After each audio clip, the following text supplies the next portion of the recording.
Hey guys, I'm Marv from Podspot and welcome to week 10 of the 2018-2019 Premier League review. If you are new to the series, what we do is just take a look at the past set of Premier League results, we take a look at the Premier League table and we finish off by looking at the top goal scorers. But before we get into it, I'd just like to pay my respects to one of, if not the darkest day in the sport that we actually all love. First off, an elderly fan died at the Brighton game this weekend, and my thoughts go out to their family and friends. Former England international and a person that many people say is one of the best English players to ever do it, Glenn Hoddle, collapsed on Saturday and has since been declared to be a heart attack.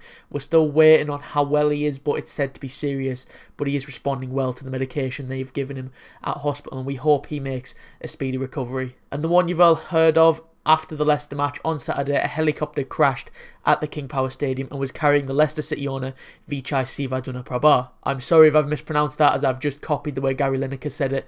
No disrespect intended if I did mispronounce that last name. All 5 people that were in the crash have been confirmed dead. It's a sad day for Leicester. Fans, players and all people involved in the club have come out and said some fantastic things about their owner. Not one person has ever said anything bad about him. That's how loved he was at the club. He pretty much put the City on the map. He got them back into the Premier League, and 2 years later they won the damn thing. Making the phrase "do a Leicester," he's made all mid-table clubs dream that one day their team could do what they did. The man is a legend to many, if not all, of Leicester, and I can see them putting up a statue of him pretty soon. So again, from all of us, Vichai, rest in peace. The other 4 people involved in the crash as well, rest in peace. Well, my thoughts go out to their family and friends, but Vichai will leave a hole in the heart of many Leicester supporters that will be hard to fill. So anyway, after that sombering start, let's get on with the rest of the show. It just feels like I shouldn't, but let's do it.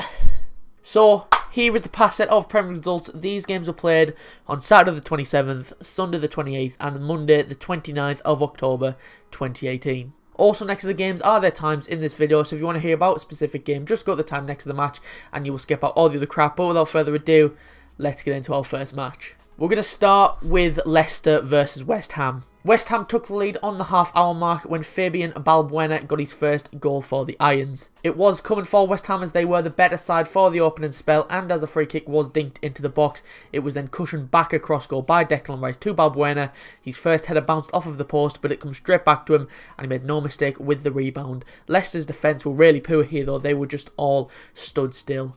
They were just static in this move. But West Ham would have to play a majority of the game with 10 men, as just 5 minutes later their captain Mark Noble was sent off. It was a horrible tackle from their skipper as he loses the ball in the middle. He immediately tries to win it back from Wilfred Ndidi, but the midfielder dives straight in, studs up right on the shin of Ndidi, and the ref produced a straight red card. A lot of West Ham fans, I've seen some West Ham fans saying that this wasn't a red. If Ndidi's leg was on the ground, if his foot was planted, that's a broken leg. It was horrible. It looked like West Ham were going to hold on to the win, but Leicester nicked a point in the 89th minute thanks to Wilfred Ndidi. It's really unfortunate on West Ham, who defended really well throughout the game, as the ball falls to Ndidi from a long way out, and he takes a shot that took a wicked deflection off of Fabian Balbuena and into the back of his own net past Fabianski. It did go down as an Ndidi goal though. And that is how the game ended. I just don't really know what to add to this game. I understand that I should recap the game, but it just doesn't feel right with what happened after. I'll recap a little bit. Despite Leicester playing with a man advantage for more than half the game, they just couldn't find a way through a very resilient West Ham back line. At the end of the game, you'd have to say a draw is the right result, but I'm just going to leave the game there, and I'm just going to leave it with a simple rest in peace to those 5 people that lost their lives in the horrible accident after the match. And we move on to Liverpool versus Cardiff. Liverpool got the first goal of the 3 o'clock kickoffs, as on the 10-minute mark, Mo Salah gave Liverpool the lead. After becoming the fastest man to reach 50 goals for Liverpool midweek, it was business as usual. Liverpool were passing it around nicely, and when the ball comes into the box, it falls nicely to Sadio Mane. His shot was blocked. Then it fell to Bobby Firmino, his shot was blocked, and when it rolls away and Salah gets onto it, he made sure to finish it as he thumped it home at the near post. And Liverpool doubled their lead in the 65th minute as Sadio Mane got the goal. I don't know how he generated that much power on this.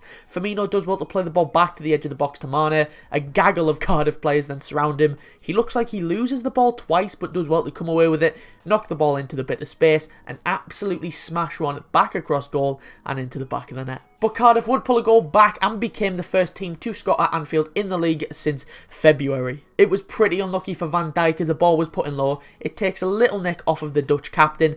That takes it out of the path of Lovren, and Callum Paterson gets in front of him and slots home. But Liverpool will kill any chances of a comeback as they made it 3-1 as Xherdan Shaqiri got his first goal for Liverpool. He's been fantastic in every game he's played, and maybe this will secure some more minutes for the Swiss, but Mo Salah played a gorgeous ball through as he just dinked it through two Cardiff defenders into Shaqiri. He skips past one and passes into the far corner. And Liverpool made sure the game was done as they made it 4-1 just 2 minutes later as Sadio Mane got his second of the game. Fantastic counter-attack as Sadio Mane and Mo Salah link up as Mane gives it to Salah and sprints forward. Salah then slips it through to him and Mane gives it his best Salah impression as he dinks the on-rushing keeper to secure the points even more. And that is how the game ended. A superb performance for Liverpool. They dominated the first half and at one point they had 90% possession. Cardiff barely came forward, but when they did score, but that was quite lucky. Josh Murphy looked like Cardiff's most dangerous player, but he was struggling to get past the brick wall that is Fabinho.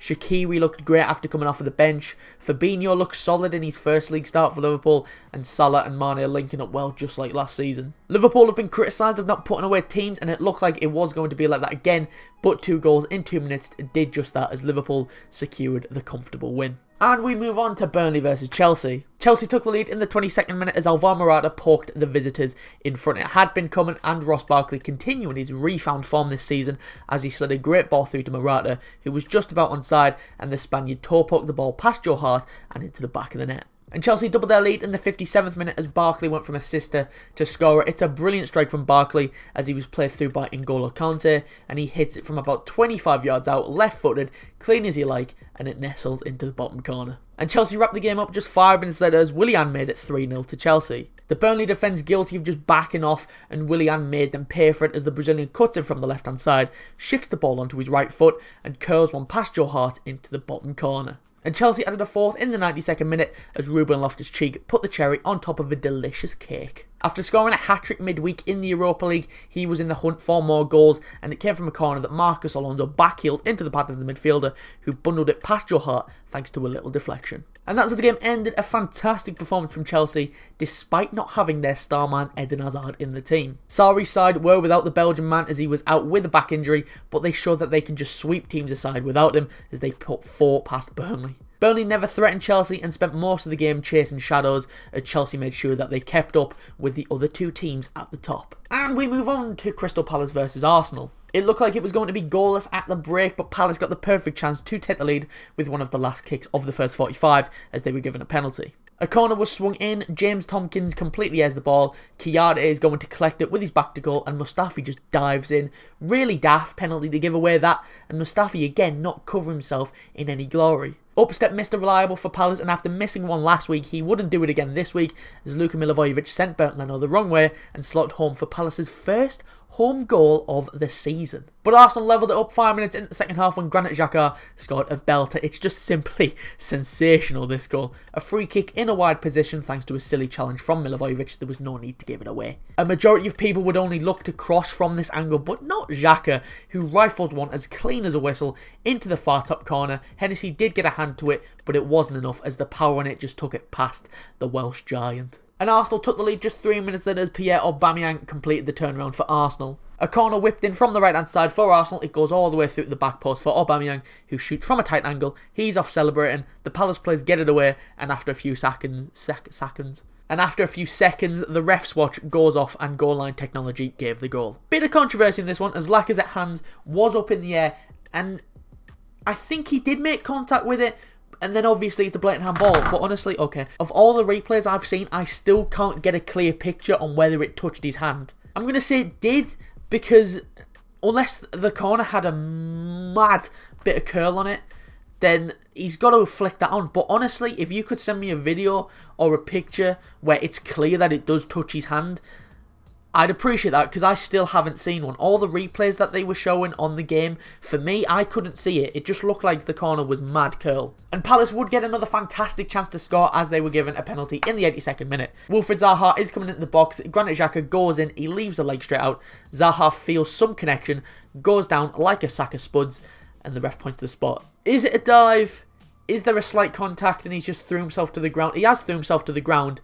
There is contact, but not enough to make him flop like that. It's a dive for me. Luka Milivojevic steps up to take it, and again, for the second time in the match, he has the better of Leno from the spot, and despite Leno going the right way, there's too much power on it, and it nestles into the side net to level the game up. And that's how the game ended, with Milivojevic scoring from the spot twice to end Arsenal's 11-game winning run. Arsenal's second could have been ruled out for handball. Palace's second is a soft pen, so in the end it all evens out and we can all be friends. Palace had double the amount of shots that Arsenal had, but only managed one more shot on target. They were very wasteful in front of the net. Palace had good chances in the first half to score before they did, with Zaha hitting the post and Townsend dragging wide a minute later, but a point is shared at the end, which kept Arsenal in the top 4 until Tottenham played, and Palace are in 14th, but just 3 points above the drop zone. And we move on to Fulham versus Bournemouth. Bournemouth got the perfect chance to take the lead in the 13th minute as they were given a penalty. Callum Wilson made his way into the box and Timothy Fosu-Mensah brought down the Bournemouth striker and the ref pointed to the spot. The man who won the spot kick stepped up to take it and it wasn't the best penalty, but the keeper dived. Wilson slotted it straight down the middle. Bournemouth doubled their lead on the 70-minute mark as David Brooks put it home. Fulham had dominated the last 10 minutes or so of the game, but one counter-attack really punished Fulham's defensive fragilities. It's a good counter-attack though, as Callum Wilson slides it through to Ryan Fraser and the little Scot just darts down the pitch. Fraser's pass is perfect for Brooks, who slots past Sergio Rico in the Fulham net. And things would go from bad to worse for Fulham as just 2 minutes later they were reduced to 10 men as Kevin McDonald was shown a second yellow. Quite a silly foul really, as the ball was given away in the middle. David Brooks picks up the loose ball and McDonald comes in, clips the ankles. It's pretty much out of frustration.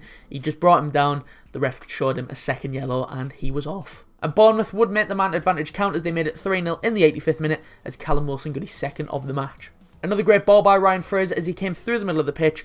Callum Wilson timed his run and the Scot slid it through to him. Wilson takes it into the box, looks up to pick his spot and smashes it past Sergio Rico at the near post. And that's how the game ended. Bournemouth deserved the win here and did deserve the scoreline. A clinical performance from Bournemouth, who looked like scoring every time they came forward. It was quite an open game and Fulham did have chances, but they never looked as threatening as their opponents, and that was on full display when David Brooks doubled the lead from that counter-attack. Sections of the home crowd stayed behind after the match to give their players what for, really being angered at another embarrassing home defeat, and they remain in the bottom 3. But as for Bournemouth, they are just great this season, aren't they? Eddie Howe sets his players up to go after teams no matter where they play. Sometimes they get caught out, but when it works, God, they do it well, as they are in 6th place, and because of Arsenal's draw, they close the gap to the top 5 to just 1 point. And we move on to Watford versus Huddersfield. Watford took the lead on the 10-minute mark as Roberto Pereira continued his fine goal-scoring form this season. What a fantastic solo goal as well, as Pereira picks the ball up incredibly deep, just weaves his way in and out of the Huddersfield defenders before slotting it past Jonas Lössl. And Watford doubled their lead just under 10 minutes later as Gerard Deulofeu opened his account for the Hornets this season. It's either another beautiful goal or some more dreadful defending. Deulofeu, just like Pereira, picked the ball up, makes his way into the box, goes past Löw and Hogg before smacking it back across goal and into the far corner. And Watford wrapped the game up in the 80th minute as they made it 3-0 thanks to Isaac's success. It's a well-worked goal by the home side as Etienne Gapui dinks a free kick towards the back post for Kiko Femenia. He then squares it back across goal for success and the Nigerian finishes from close range. And that's how the game ended, with Watford securing their best ever start to a top flight season. Huddersfield did begin brightly with Aaron Moy testing Ben Foster, but a double in 10 minutes for Watford really put Huddersfield to the sod. Foster was forced to tip Chris Löw's long range effort onto the bar, but Isaac's success's late goal killed any hope of a Huddersfield way back. The defeat means Huddersfield slipped to the bottom of the table, whilst Watford's 19 points after 10 games surpasses their previous best of 17 points after 10 games in the 1982-93 season, in which they finished runners-up. Could it happen again? No. No, it won't. And we move on to Manchester United versus Everton. Manchester United had the perfect chance to take the lead in the 27th minute when they were given a penalty. Never a penalty for me. Anthony Martial makes his way into the box. Idrissa Gueye wins the ball, but with the outstanding leg, it trips Martial, who throws himself to the floor. But John Moss was in no doubt and pointing to the spot. It's never a penalty. He won the ball. What do you expect him? He sticks out the foot, wins the ball cleanly. He gets to the ball before he gets to the man. And then, with the outstanding foot, Martial just throws himself at it. It's never a pen. Paul Pogba stepped up to take it and he did his stupid run up, what takes about 30 seconds. He aimed left, Pickford went the right way and got a decent hand to it, but unfortunately for him, the save went straight back to Pogba, who gobbled up the rebound to make up for his mistake. And United doubled the lead 5 minutes in the second half when Anthony Martial scored for the 3rd league game in a row. Another fantastic finish from the Frenchman as well. It's pretty much the exact same as the one he scored against Chelsea. As the ball came to him outside the box, he curled one first time into the far bottom corner. But Everton would get a fantastic chance to get back into the game in the 77th minute when they were given a penalty, and unlike United's, this one was Stonewall. Chris Smalling with a ridiculous, crazy, pretty much deluded challenge on Richarlison, and it's 100% a penalty. Gylfi Sigurdsson stepped up to take it for Everton, and unlike Pogba, he does a normal run-up, and also unlike Pogba, he finishes his penalty as he smashed it straight into the corner.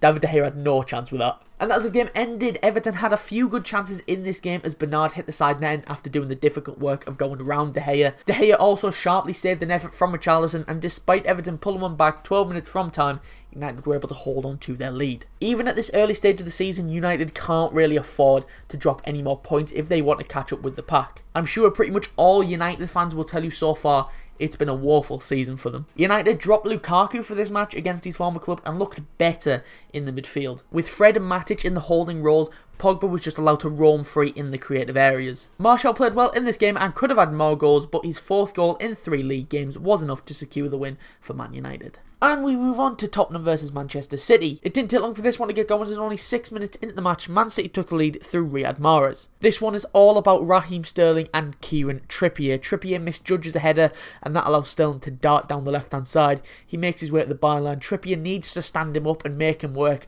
but instead he puts a foot in to try and make up for his header. Sterling can just skip past him, square it back, and there to finish was Mahrez, who tapped home from close range. And that is how the game ended. A pretty weird game for Manchester City. It was a very professional game for City though. They just did their thing and then just got on with it. But they looked slower than normal and wasteful at times. I thought they looked poor in the middle, and if I'm pointing anyone out, it's David Silva. He had a chance to score from 3 yards out but instead passed it because his first touch was bad.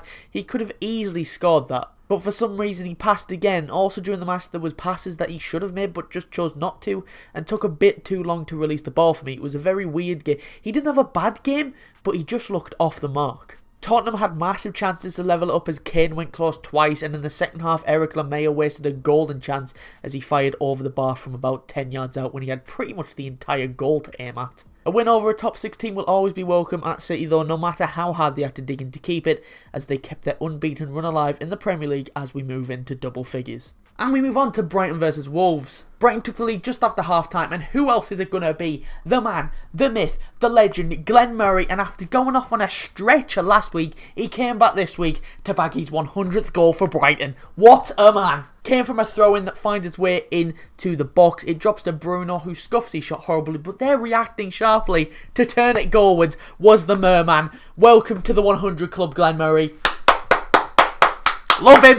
And that is how the game ended, with Brighton surviving an absolute peppering in the final few minutes from Wolves. Matty Ryan secured the point with a class save right at the end of the match. Wolves controlled the majority of the game and were unlucky to not come away with a point at the least. Wolves pressed hard for an equaliser, but a goal for Murray to make him only the second player to get 100 goals for Brighton secured the point and the win, and for the first time since 1981, Brighton have recorded 3 wins on the trot in the top flight. And finally, we've got Southampton versus Newcastle. Nothing that I can really add to this one. Newcastle are still without a win this season, and for the second week in a row, it's a goalless draw for Southampton. I have no idea how Southampton didn't score in this match though, especially in the latter stages. They were throwing everything and the kitchen sink at Newcastle. Southampton fans will just want to see a goal, as this is the 5th league game in a row in which they haven't found the net, and Rafa Benitez's side have ended a run of 3 losses in a row, but I don't think it's the result they would have wanted to end that on. Right, so that's all the games I've got for you this week. Before we go, let's take a look at the Premier League table and top goal scorers, starting off with the Premier League table. Start with top 5, and as you can see, Man City are still at the top after their win against Tottenham. Liverpool are second after a good win against Cardiff. Chelsea are third after a big win at Burnley. Arsenal are fourth after drawing with Crystal Palace. And Tottenham make up the top 5 after a loss against the league leaders. Moving on to the bottom 5, and Huddersfield are at the bottom after losing to Watford. Newcastle 19th after a goalless draw with Southampton. Fulham make up the relegation zone after another embarrassing home defeat to Bournemouth. Cardiff at 17th after shifting 4 at Anfield, and Southampton make up bottom 5 after the draw with Newcastle. Moving on to top goal scorers, and as you can see, Eden Hazard is on the top. He didn't play this week, so he stayed on 7 goals and 3 assists. Pierre-Emerick Aubameyang moved up to second after his goal against Palace. That took him to 7 goals and 1 assist. Sergio Aguero is third. He didn't score at Wembley, so he stayed on 6 goals and 2 assists. And making up the top 5, both on 6 goals and no assists, are the living legends, Sadio Mane. But more importantly, Glenn Murray.